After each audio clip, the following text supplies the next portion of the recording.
हर चढ़ते दिन के साथ आपको बताते चले रण भीषण होता हुआ चला जा रहा है, क्योंकि 2 चरणों में अभी भी चुनाव बाकी हैं। 6वें चरण के लिए चुनाव प्रचार का शोर आज शाम थम गया है। 8 राज्यों की 58 सीटों पर 25 तारीख को डाले जाएंगे वोट, जिसमें कई दिग्गजों की प्रतिष्ठा दांव पर लगी हुई है। इन 58 सीटों में उत्तर प्रदेश की आ जाती हैं कुल 14 सीटें जिसमें मतदान होना है। उनमें से 13 सीटें पूर्वांचल की हैं, जबकि 3 अवध प्रदेश की हैं। लेकिन इन सब के बीच राजा भैया के कदम ने पूर्वांचल की सीटों के समीकरण को लेकर कई तरह के सवालों को जन्म दिया है। राजा भैया ने अखिलेश यादव के लिए चुनाव प्रचार का ऐलान कर दिया। क्षत्रिय मतदाताओं में उनका अच्छा खासा प्रभाव माना जाता है। साथ ही 5 लोकसभा की सीटें ऐसी हैं जहां पर वो समीकरण बना या फिर बिगाड़ सकते हैं।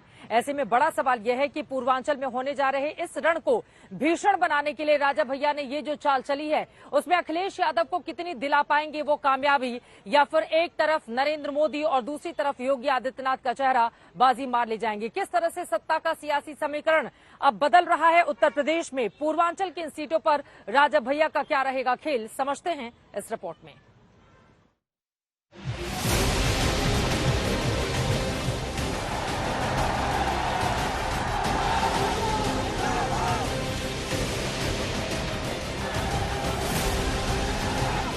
अंतिम के 2 चरणों में पूर्वांचल की 24 सीटों पर चुनाव हो, उसके पहले ही यूपी की चुनावी राजनीति ने नई करवट ली है। कुछ रोज पहले तक अपने समर्थकों को स्वतंत्र होकर वोट डालने की अपील करने वाले राजा भैया ने समाजवादी पार्टी को समर्थन दे दिया है।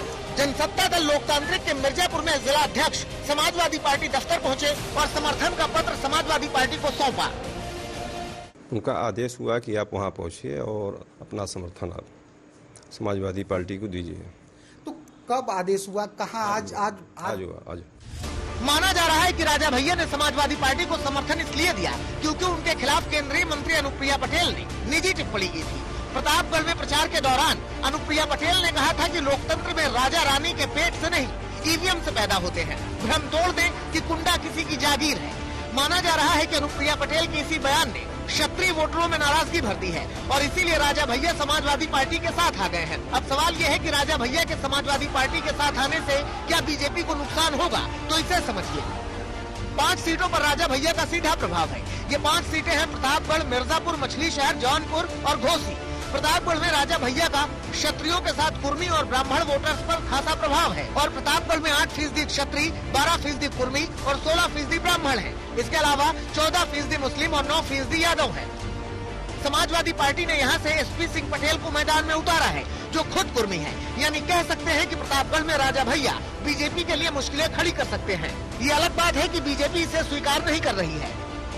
बात नहीं है, हम लोग राजा भैया जी के समर्थन से नहीं, भाजपा अपने संगठन और अपने काम के बल पर चुनाव जीतेगी। प्रतापगढ़ से ही सटा जिला है जौनपुर। यहाँ भी राजा भैया की सक्रियता अच्छी खासी है और धनंजय सिंह के चुनाव में न होने से यहाँ के 2 लाख ठाकुर वोटर्स को भी राजा भैया प्रभावित कर सकते हैं। राजा भैया की जौनपुर में ब्राह्मणों पर भी अच्छी पैठ है, इसीलिए अखिलेश यादव जौनपुर में रैली करते हैं तो जीत का भरोसा जताते हैं। उनके अपने ही उनके साथ नहीं है।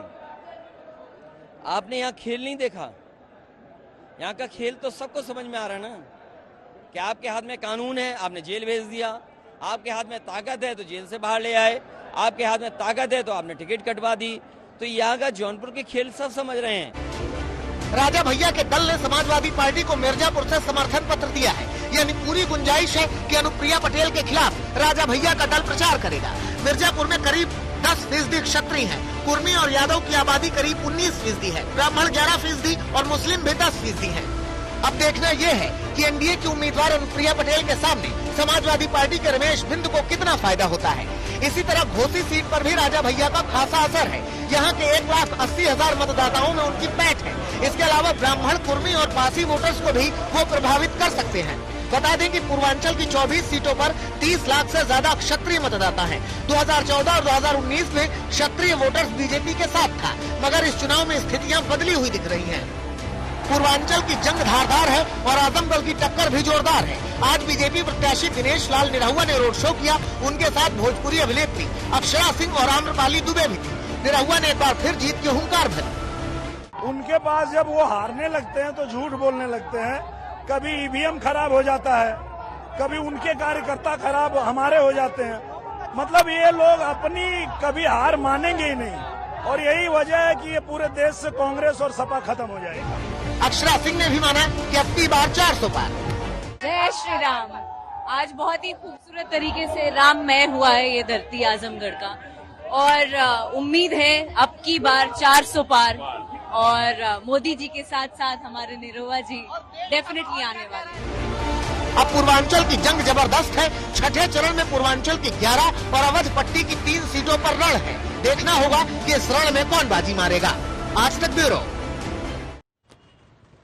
पूर्वांचल में कुल 26 सीटें आती हैं। 2 सीटों पर पहले ही चुनाव हो चला है। छठवें चरण में 25 तारीख को 11 सीटों पर वोट डाले जाएंगे और 7वें चरण में 1 जून को बाकी बची सीटों पर होगा मतदान, जिसमें वाराणसी और गोरखपुर जैसी सीटें भी शामिल हैं। लेकिन इन सब के बीच राजा भैया का ये कदम क्या वास्तव में अखिलेश यादव को बड़ा फायदा पहुंचाएगा? क्योंकि चुनाव दर चुनाव अगर हम देखें तो लगातार उनका ग्राफ गिरता रहा है। इन सब के बीच पूर्वांचल में क्या है बीजेपी की ताकत और क्या है उसकी कमजोरी, उसको बताती हुई हमारी अब अगली रिपोर्ट देखिए।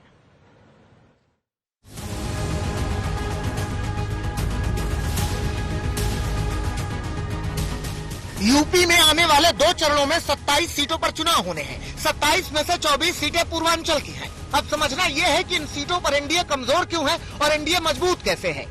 एनडीए कमजोर इसलिए है क्योंकि राजा भैया के एनडीए को समर्थन नहीं है, और मजबूत इसलिए है क्योंकि एसबी एसपी को अपने साथ जोड़ा हुआ है। कमजोर इसलिए है कि बीजेपी विधानसभा चुनाव में कई जिलों में हारी है, और मजबूत इसलिए है क्योंकि कई जिलों में क्लीन स्वीप भी किया है। कमजोर इसलिए है क्योंकि जातीय गोलबंदी भेद नहीं पाई, और मजबूत इसलिए है क्योंकि कई क्षेत्रीय पार्टियों से पूर्वांचल में गठबंधन किया हुआ है। बात अगर राजा भैया के प्रभाव की हो तो राजा भैया की पार्टी को 2022 में 8 सीट पर 1000 से भी कम वोट मिले, 6 सीट पर 1000 से 8000 के बीच वोट मिले, और 2 सीट जहां जीते 67,000 से ज्यादा वोट मिला।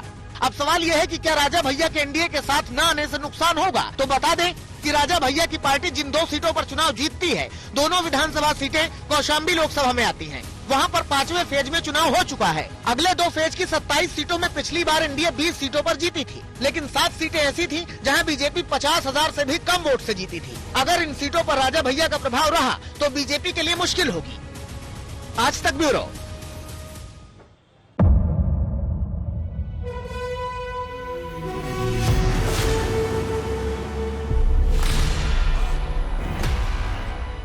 मुद्दों का मैदान, जिम्मेदारी लेंगे, तर्कों पर घमासान। क्या बताना चाहते हैं इस देश को? किससे किसकी ठनी, किसने दी किसे पटखनी, क्या सच है जिसको छिपाने की कोशिश। खबरों की दुनिया का सबसे बड़ा अखाड़ा दंगल देखे मेरे यानी चित्रा त्रिपाठी के साथ रोज शाम 5 बजे सिर्फ आज तक पर।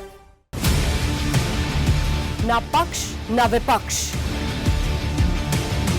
ना लेफ्ट ना राइट, ना मिर्च ना मसाला, खबरों का बोलबाला, निडर निर्भीक सबसे सटीक स्पेशल रिपोर्ट सिर्फ आज तक पर।